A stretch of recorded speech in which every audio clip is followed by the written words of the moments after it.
Okay, iko hivi.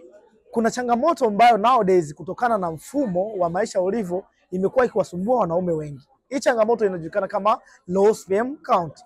Ni tatizo ambalo linawasumbua wanaume wengi. Yaani tunasema mbegu dhaifu. Sawa? Mbegu zisizokuwa na ubora. Utakuta mwanaume huyu kutokana na maisha yake ameoa mwanamke na anahitaji mtoto.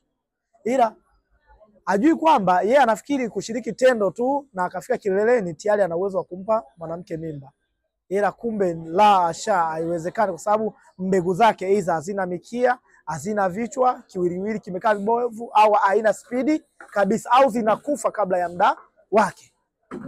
Hii ikienda kwa muda mrefu huwa inapelekea wanaume wengi kulea watoto ambao sio wao, kwa sababu mwanamke huwa anajikuta mazingira yanamgharimu, anaenda kutenda dhambi ambayo ni dhambi ya kudumu. Tunasema anadhini nje, analeta mtoto ambaye si mtoto wa huyo mwanaume, na huyo mwanaume analea kwa sababu anahisi yule mtoto ni wa kwake. Hivyo basi wewe mwanaume, kama una changamoto ya tatizo la low sperm count, nitafute nikupatie suluhisho. Maana yake bila kufanya hivyo, ndugu yangu, utalea watoto ambao sio wa kwako, na hipo inajulikana.